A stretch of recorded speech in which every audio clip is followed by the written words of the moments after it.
ध्यानमूलं गुरुरमूर्ति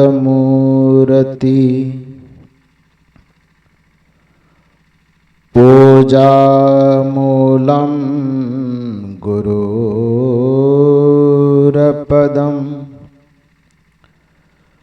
मंत्रमूलं गुरुर्वाक्यम् मोक्षमूलं गुरुर्कृपा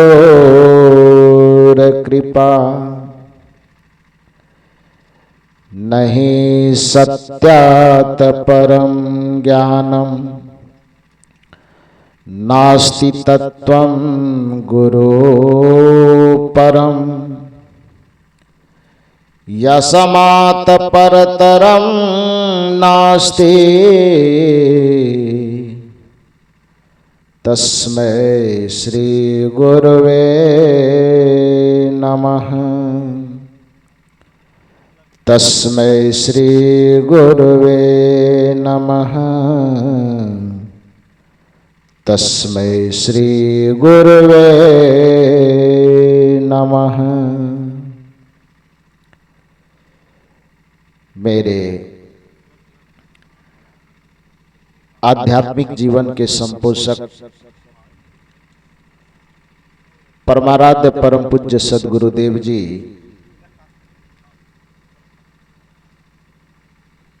छत्तीसगढ़ की पावन धरा पर राजनांदगांव जिला के अंतर्गत परम आदरणीय उत्तम वर्मा जी के माध्यम से आयोजित त्रिदिवसीय सत्संग समारोह के तीसरे दिन के प्रथम सत्र में मंच पर विराजमान अपने आदर्श जीवन से समस्त जगत को प्रेरित करने वाले परम वंदनीय संत समाज, इस परिवर्तन परिवर्तक स्थल पर विराजमान अध्यात्म प्रेमी सज्जनों तथा देवियों, अभी हम लोग सद्गुरु कबीर साहब की परंपरा और उनके पदों को जनमानस तक पहुंचाने के लिए स्वर कोकिला के रूप में श्रीमती गीता देवी जी, जो मंडला से पधारी मध्य प्रदेश से, बहुत सुमधुर स्वर में उनके भजनों को हम लोग श्रवण कर रहे थे।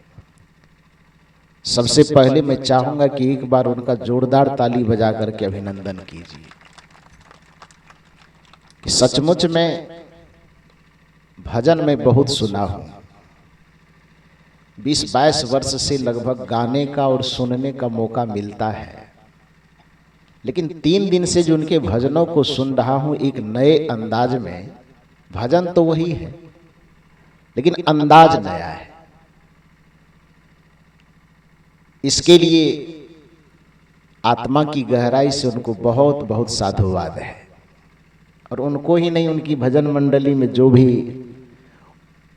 उनका कोरस करने वाली उनकी छोटी बहन है, और ढोलक पर उनके पतिदेव जी हैं, सबके लिए तबला पर जो है, सबके लिए एक बार जोरदार ताली बजा के अभिनंदन कीजिए। और आज जो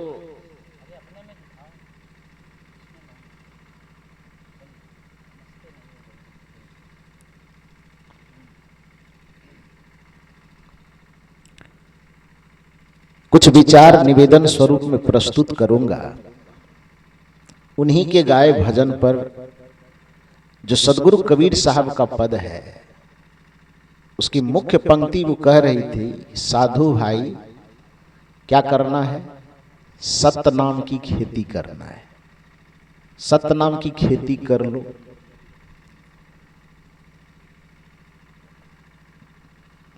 इसमें कुछ लोगों के मन में हो सकता है कि कबीर साहब ने क्या केवल ये सतनाम की खेती करने के लिए, भक्ति की खेती करने के लिए, गुरु नाम की खेती करने के लिए क्या केवल साधुओं को कहा है? हाँ, साधुओं को कहा है, लेकिन साथ साथ हमें यह भी चिंतन करना होगा कि कबीर साहब ने केवल साधु के जैसे कपड़े पहनने वालों को ही साधु नहीं कहा है। साधु कबीर साहब की दृष्टि में केवल तिलक लगाने वाला ही साधु नहीं है। सदगुरु कबीर साहब की दृष्टि में केवल जटा बढ़ाने वाले ही साधु नहीं है। सदगुरु कबीर साहब की दृष्टि में मन और इंद्रियों का संयम करके अपने दिल, दिमाग और बुद्धि को साधने की प्रक्रिया से जो कोई गुजर रहा है उस सबको साधु सदगुरु कबीर साहब ने कहा है। चाहे वह स्त्री हो, चाहे वह पुरुष हो। इसलिए कबीर साहब ने जितने भी पद दुनिया को सुनाए, दो चीज उसमें प्रमुखता से उन्होंने कहा, कहत कबीर सुनो भाई साधो, या कहत कबीर सुनो भाई संतो।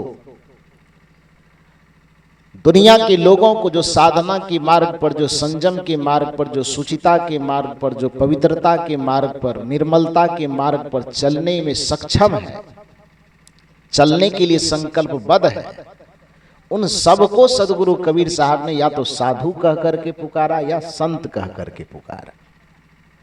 तो यहां यदि कहा जा रहा है कि साधु भाई सत्य नाम की खेती कर लो, तो इससे यह अर्थ न निकाला जाए कि कबीर साहब केवल जो जटा वाले, दाढ़ी वाले, बाल वाले, टीका वाले, माला वाले, बस उनके लिए यह उपदेश कर रहे, नहीं, बल्कि सत्संग, संयम, सदाचार, शील, करुणा, प्रेम, दया, क्षमा के मार्ग पर चलने के लिए जो जो जीव, जो जो व्यक्ति संकल्पबद्ध है और साथ साथ संकल्प के साथ उस तरफ यात्रा कर रहे हैं, उन सब लोगों को, चाहे वह स्त्री हो चाहे पुरुष हो, सदगुरु कबीर साहब ने उनको साधु कह करके संबोधित किया है।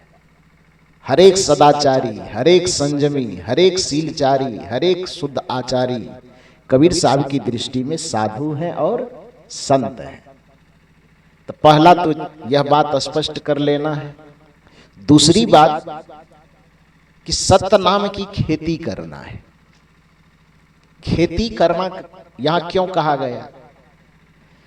क्योंकि मूल रूप से खेत शब्द जो आज हम जमीन के लिए उपयोग करते हैं, वह खेत मौलिक शब्द नहीं है। खेत का मूल शब्द है क्षेत्र। क्या शब्द है? क्षेत्र। खेत क्षेत्र का अपभ्रंश है। जैसे हम लोग व्याकरण में पढ़ते हैं ना कि शब्द के उत्पत्ति के कितने प्रकार, उत्पत्ति के दृष्टिकोण से शब्द कितने प्रकार के होते हैं, तो व्याकरण कहता है 4 प्रकार के। कौन कौन? तत्सम, तद्भव, देशज, विदेशज। पढ़े हैं बचपन में कि नहीं पढ़े? याद करने में मास्टर साहब की बड़ी मार लगी है हम लोगों को। सबको खाने पर संज्ञा, सर्वनाम, ये सब याद करने में नहीं मार खाना पड़ता है। खुद मास्टर साहब है तो आप भी मारे होंगे। तो व्याकरण में ये तत्सम, तद्भव, देशज, विदेशज, ये जो हम लोग बचपन में पढ़ते थे, तत्सम जो संस्कृत का मूल शब्द ज्यों का त्यों समाहित कर लिया गया हो भाषा में, शब्द में, शास्त्र में, उसको तत्सम कहते हैं। उसी संस्कृत के अनुरूप कोई भाषा यदि बनाई गई तो उसको तद्भव कहा जाता है। लोगों की बोल चाल में, देश की बोली भाषा में बोली जाने वाली जो भाषा है वो साहित्य में आकर के समाहित हो गई तो उसको देशज कहा गया।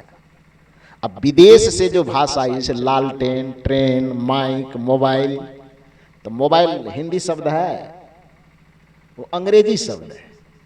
लेकिन अंग्रेजी माइक लाओ रे, थोड़ा स्टैंड ठीक करो, तो स्टैंड अंग्रेजी शब्द है, लेकिन उसको हम अपनी भाषा में शामिल कर लिए। माइक अंग्रेजी शब्द है, लेकिन यह लगता ही नहीं कि अंग्रेजी है। इतना बोल चाल में घुल मिल गया है कि लगता बस अपना वाला ही है। लेकिन माइक विदेश से आया हुआ शब्द है और हमारे जीवन में घुल मिल गया है, इसलिए इस भाषा को क्या कहेंगे? विदेशज कहेंगे। मोबाइल को क्या कहेंगे? विदेशज कहेंगे। ट्रेन को क्या कहेंगे? विदेशज कहेंगे। कहेंगे ना। तो भाषा की उत्पत्ति के जो 4 प्रकार हैं, उसमें शुद्ध शब्द है क्षेत्र। लेकिन उस क्षेत्र को बोलते बोलते बोलते बोलते लोगों ने अपभ्रंश में करके क्या कर दिया? खेत कर दिया। क्षेत्र, उस खेत के लिए बाद में उपयोग हुआ। क्षेत्र कहा जाता है, इस शरीर को क्षेत्र कहा जाता है, और इस शरीर में रहने वाली आत्मा को क्षेत्रज्ञ कहा जाता है। आत्मा क्षेत्रज्ञ इति युक्तः संयुक्तः प्रकृतिर्गुणः तैरेव तु विनिर्मुक्तः परमात्मेत्युदाहृतः। इस क्षेत्र जैसे जड़ और चेतन है, सांख्य के दृष्टिकोण में प्रकृति और पुरुष है, वैशेषिक दर्शन के निगाह में जड़ और चेतन है, सदगुरु कबीर साहब के निगाह में काया और हंस है, उसी तरह से गीता की दृष्टि में क्षेत्र और क्षेत्रज्ञ है। क्षेत्र कौन है? शरीर। और क्षेत्रज्ञ कौन है? इस शरीर में रहने वाला चेतन तत्व आत्मा, जो इस क्षेत्र का मालिक है। तो क्षेत्र का मालिक क्या कहलाता है? क्षेत्रज्ञ कहलाता है। तो जिसको शुद्ध संस्कृत रूप में क्षेत्र कहा गया, उसी को कबीर साहब, चूंकि लोक संत थे, अपनी विचारधारा को लोगों के बीच में लोक भाषा के रूप में प्रवाहित करते थे और संस्कृत से थोड़ा सा दूरी बना करके रखते थे। उनकी दृष्टि में संस्कृत है कूप जल, भाषा बहता नीर। साहब कहते थे संस्कृत एक कुएं का पानी है, लेकिन लोगों की जो बोली जानी आम बोलचाल की भाषा है, वो बहता हुआ पानी है। तो शुद्ध संस्कृत शब्द को भी कबीर साहब अपनी भाषा में ढाल करके लोगों के बीच में कुछ बात सुनाया करते थे। तो चूंकि उस संस्कृत का क्षेत्र है और कबीर साहब लोक भाषा में अपनी बात रखते हैं, तो क्षेत्र की तो बात करेंगे नहीं, खेत की बात करेंगे। तो इस देह रूपी क्षेत्र अर्थात इस देह रूपी खेत में हमें और आपको खेती करना है। क्या खेती करना है? गोस्वामी तुलसीदास जी से पूछिए। तुलसी यह तन खेत है, मन वच कर्म किसान। क्या कहा? तुलसी यह तन खेत है। गीता की भाषा में क्षेत्र कहिए, कबीर साहब और तुलसीदास जी की भाषा में इसको खेत कहिए। तुलसी यह तन खेत है, मन वच कर्म किसान। पाप पुण्य दो बीज है, जो बोवे सो लहे निदान।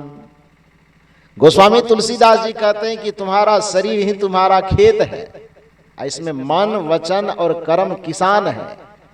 पाप और पुण्य, अच्छा और बुरा, सुसंग और कुसंग, सुकर्म और कुकर्म, ये बीज है।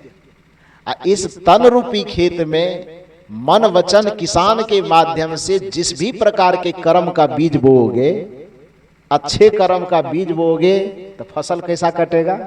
अच्छा वाला। अब बुरे कर्म का यदि बीज बोओगे तो फसल कैसा कटेगा? बुरा वाला। कबीर साहब ने बीज में किसे गिना? बबूल और आम का। करे बुराई सुख चाहे। यदि इस तन रूपी खेत में आपने बुराई का बीज छीटा तो परिणाम में कभी अच्छाई का फल नहीं मिल सकता। यदि आपने इस तन रूपी खेत में मन वचन कर्म किसान से आपने बबूल का बीज छीटा तो आपको आम का फल किसी भी कीमत पर नहीं मिलेगा। कबीर साहब ने कहा कि अपने तन रूपी खेत में मन वचन कर्म किसान से तुम कौन सा बीज बोते हो, उसी बीज के ऊपर में तुम्हें फल मिलने की संभावना है, वही फसल काटोगे जो तुम बीज बो रहे हो। लेकिन दुर्भाग्य है कि हम आम जैसा सरस फल तो चाहते हैं, मीठा परिणाम तो चाहते हैं, लेकिन बोने के वक्त में हम बबूल का कांटा लगाते हैं। तो कबीर साहब का प्रश्न है, करे बुराई सुख चाहे, कैसे पावे को। खेती करने के वक्त में रोपे पेड़ बबूल का, तो फसल काटने वक्त में आम कहाँ से हो। बबूल का बीज यदि तुम बोते हो तो आम का फल तुम्हें खाने का, आम का फसल काटने का तुम्हें क्या हक है? यदि आम का फल, चूंकि दर्शन शास्त्र यह कहता है यदि तुम फल को बदलना चाहते हो तो तुम्हें बीज बदल देना चाहिए। फल बदलने की आशा करते हो और बीज को बदलते नहीं हो, तो नीति का नियम यह कहता है, कौन कहता है कि जालिम, जालिम मन गुनाहगार, कौन कहता है कि जालिम उम्र भर रोता नहीं, नेक कर्मों का कहो क्या, नेक फल होता नहीं, कौन कहता है कि जालिम। इसमें कड़ी है एक ठो, बोया जिसने फसल भांग की, धान वो कैसे काटेंगे? बता दीजिए, खेती ही जिसकी गड़बड़ हो वो बढ़िया फसल कैसे काटेंगे? बोया जिसने फसल भांग की, भांग समझते हैं ना, हम समझ रहे हैं, भांग बथवा बोया जिसने फसल भांग की, धान वो कैसे काटेंगे? नियम क्या कहता है, काटेगा जिसने जो बोया, काटेगा जिसने जो बोया,